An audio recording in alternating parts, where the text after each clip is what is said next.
सोचिए, रेगिस्तान की तपती रेत पर धूल का तूफान उठ रहा है, दूर कहीं हजारों सिपाहियों के कदमों की आहट गूंज रही है, और एक ऐसा नाम इतिहास की दीवारों पर लिखा जाने वाला है जो ताकत की परिभाषा बदल देगा। उस दौर में जब बादशाह अपने दुश्मनों के शहर जला देते थे, बच्चों को गुलाम बना लेते थे और जीत का मतलब खून की नदियां होता था, तब एक शख्स खड़ा हुआ जिसने दुनिया की सबसे बड़ी सल्तनत तो बनाई लेकिन लोगों के दिल भी जीते। उसका नाम था साइरस द ग्रेट। करीब 600 ईसा से पहले फारस की ज़मीन पर उसका जन्म हुआ, लेकिन उसकी कहानी शाही पालने से नहीं, एक डरावने ख्वाब से शुरू होती है। मीड साम्राज्य के बादशाह अस्टियाजेज ने सपना देखा कि उसकी बेटी से पैदा होने वाला बच्चा एक दिन उसका तख्त छीन लेगा। उस ज़माने में ख्वाबों को खुदा का इशारा माना जाता था, इसलिए डर से कांपते हुए उसने हुक्म दिया कि नवजात बच्चे को ख़त्म कर दिया जाए। मगर किस्मत का फैसला तलवार से बड़ा था। जिस सिपाही को बच्चे को मारने का हुक्म मिला, उसका दिल पिघल गया। उसने मासूम साइरस को एक चरवाहे के हवाले कर दिया, और इस तरह दुनिया का भावी सम्राट महलों में नहीं बल्कि साधारण लोगों के बीच पला बढ़ा। उसने गरीबी देखी, मेहनत देखी, इंसानों की तकलीफ समझी, और शायद यही वजह थी कि आगे चलकर वह सिर्फ ज़मीन नहीं, इंसानियत की कीमत भी समझ पाया। बचपन से ही उसमें अजीब सी शाही ठसक थी। खेल में भी वह बच्चों को ऐसे संगठित करता जैसे कोई सेना का सेनापति हो। फैसले लेता तो सब मान लेते। धीरे धीरे सच्चाई सामने आई कि वह कोई आम लड़का नहीं बल्कि फारसी शाही खून का वारिस है। जब यह खबर उसके नाना अस्त्याजेज तक पहुंची तो वह समझ गया कि तकदीर से भागा नहीं जा सकता, मगर अब बहुत देर हो चुकी थी। जवान हो चुका साइरस अब डरने वालों में से नहीं था। करीब 550 ईसा से पहले उसने मीड हुकूमत के खिलाफ बगावत का झंडा उठा लिया। यह सिर्फ तख्त की लड़ाई नहीं थी, यह पहचान और आज़ादी की जंग थी। जंग छिड़ी, सेनाएं टकराईं, और आखिरकार साइरस ने मीड साम्राज्य को हरा दिया। मगर यहाँ वह दूसरों जैसा नहीं निकला। उसने अपने नाना को कत्ल नहीं किया, न शहरों को तबाह किया, बल्कि मीड और फारस को मिलाकर एक नई ताकतवर सल्तनत की नींव रखी। एक ऐसा साम्राज्य जो दुश्मनी से नहीं बल्कि एकता से बना था।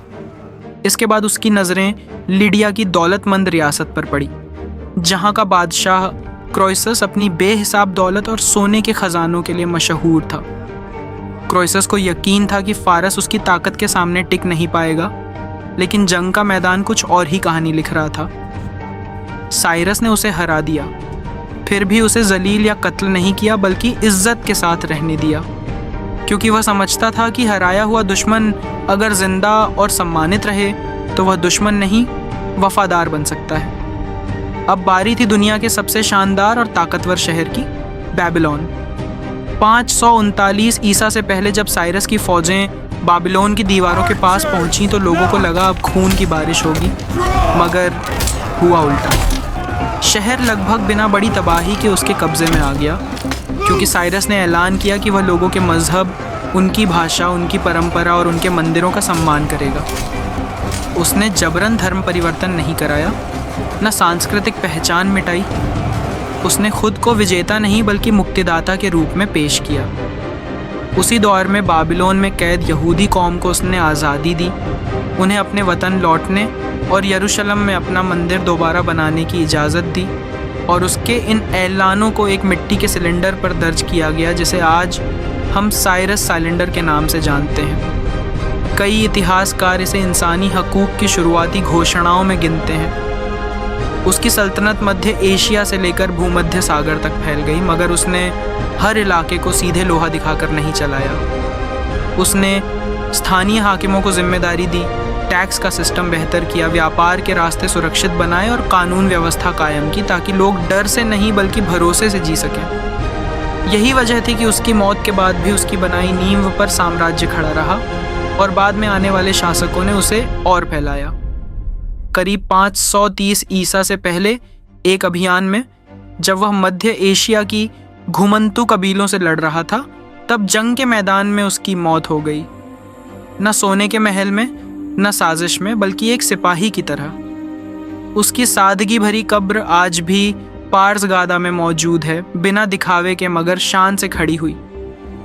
सदियों बाद जब अलेक्जेंडर द ग्रेट ने फारस फतह किया तो उसने भी साइरस की कब्र पर जाकर उसे सलाम किया, क्योंकि महानता तलवार की धार से नहीं, सोच की ऊंचाई से मापी जाती है। साइरस ने दुनिया को यह सिखाया कि सल्तनत सिर्फ जमीन जीतने से नहीं बनती, बल्कि दिल जीतने से बनती है। असली ताकत डर में नहीं, इंसाफ में होती है। और यही वजह है कि 2500 साल बाद भी जब इतिहास महान शासकों की बात करता है तो एक नाम इज्जत से लिया जाता है, साइरस द ग्रेट,